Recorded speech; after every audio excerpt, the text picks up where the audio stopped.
شاب وحيد أمه في البيت، ما معه في البيت إلا أمه، كانت تحبه وتغليه، تقول والله العظيم إنه عندي أغلى من عيوني. عاش معها فترات، وأيضا بعض الشباب سقط في المخدرات ودخل في جانب مظلم أشد من التعاطي، موضوع الترويج. أمه تجاوز عمرها 60، كانت تعبانة، وكانت في بعض الأحيان تحتاج إلى من يرعاها، لا تستطيع المشي والحركة.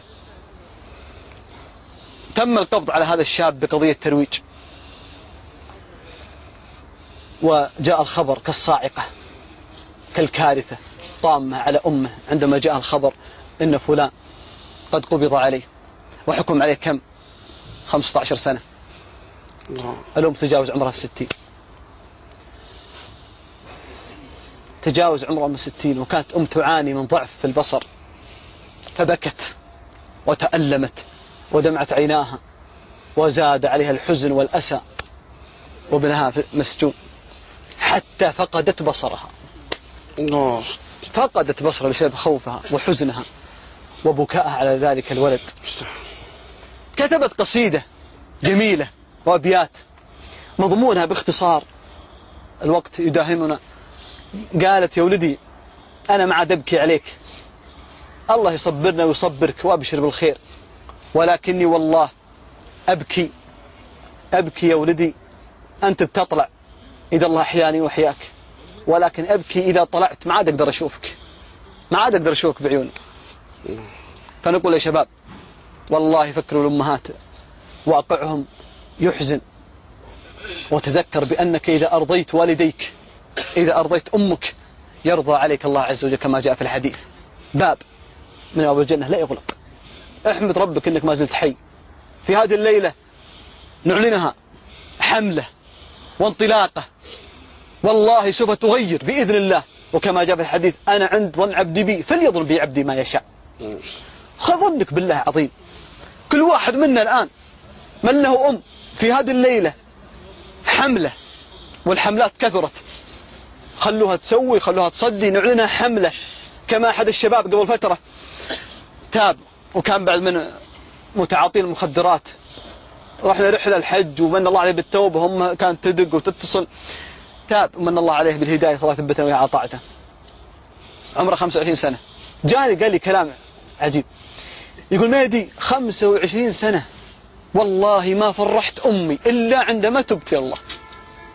قلت: هنيئا لك يا شيخ. قلت: احمد ربك. قال: 25 سنة 25 سنة أمي يقول والله ما فرحت إلا عندما تبت يا الله ورجعت إليه.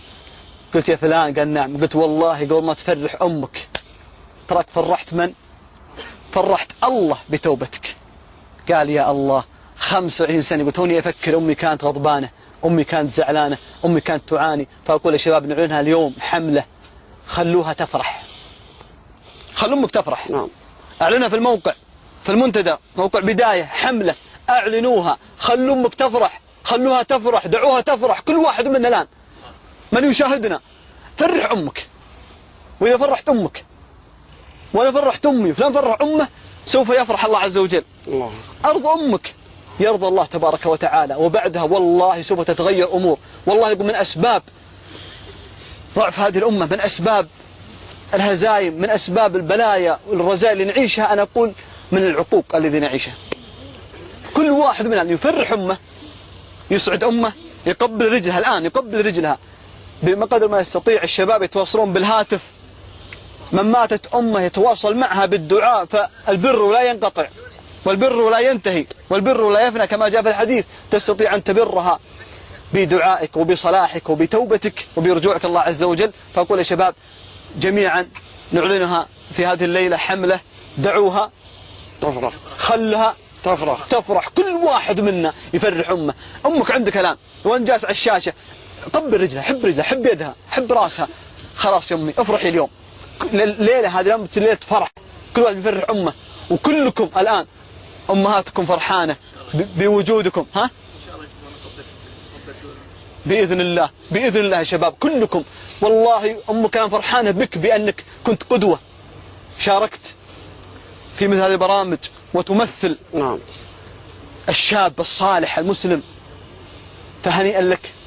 ولكن الشاب العاصي اللي أمه تفرح بولدها، هذا فلان ما شاء الله صالح، وهذا والله مهندس، وهذا والله طبيب، وهذا والله ما شاء الله رجل إعلامي صالح وتاجر مسلم، ولكن بعض الأمهات إذا جاء عندها الدور، لأن كل أم بابنها معجبة، كل أم بابنها معجبة، ولكن بعض الأمهات إذا جاء عندها الدور، واحد يقول ولدي سوى، ولدي بيعطينا، ولدي بيودينا، ولدي شرالي هذا السلسال، تجي بعض الأمهات إذا جاء طاري ولدها الطأطأ برأسها تدنق. ليش؟